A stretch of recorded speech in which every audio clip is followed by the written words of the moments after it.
Aš tikrai su dideliu malonumu klausausi ir pranešėjų, ir pokalbio, ir salės.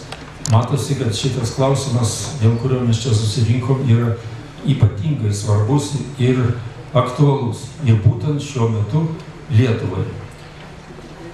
Mes čia šiandieną didesnę savo susitikimo dalį kalbėjom apie tai, kokia yra padėtis.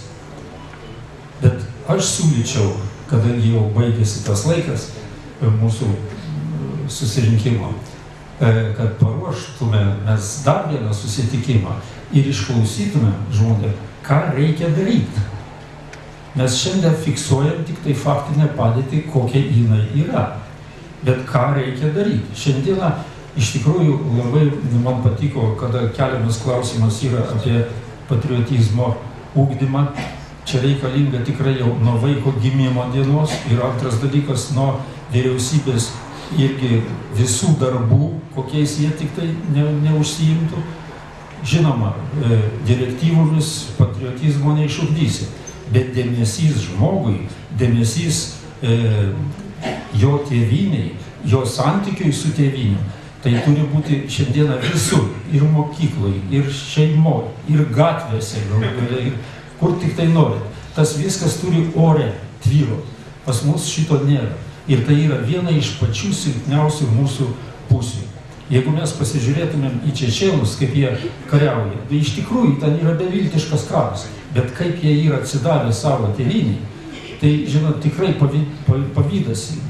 Ir man atrodo, kad šiandieną vakarų valstybėse, o imkim tokie, va čia buvo paminėta ir Suomija, ir Norvegija, ir kitos šalis, Šveicarija, ten viso ko pagrindas yra patriotizmas. Dabar kitas klausimas, man atrodo, yra labai svarbus. Čia galbūt nelabai patiks mūsų gerbiamam ministrui. Žinot, šiandien mes pergyvenam tokią situaciją, kada kariuomenės finansavimas išplaukė į pirmą vietą. Ir dabar man baisiai keista klausyti, kada ministras sako, štai mes jau čia planuojam ir 20 metais mes jau čia kažką tai padarysim. Ne 20 metais, šiandien, rytoj reikia. Ir įdomu, ar buvo iš krašto apsaugos ministerijos iniciatyva, kad tą uždavinį būtų galima įgyvendinti jau šiandien. Galų gale, aš nenoriu, kad jisai atsistatydinti, čia jau kitas reikalas, bet žmogus turėtų kelt, kaip sakyt, šitą klausimą visų aštrumu prieš vyriausybę ir galų gale jisai turėtų nejaust moralinio pagrindo tokioj vyriausybėje dalyvauti ir sakyti, jūs išdavikai ir panašiai. Tai aš šitaip galbūt per daug griežtai šičia, bet man atrodo, kad šitas klausimas iš tikrųjų yra ypatingai opus ir aš siūlyčiau kitą kartą pagalvoti, ką mums reikia daryti.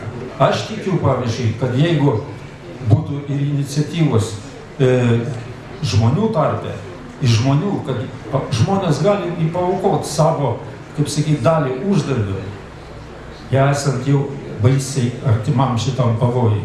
Ir tokiu būdu irgi gelbėt krašto apsaugą. Bet pats svarbiausias dalykas, aš nematau valstybės taupimo programos.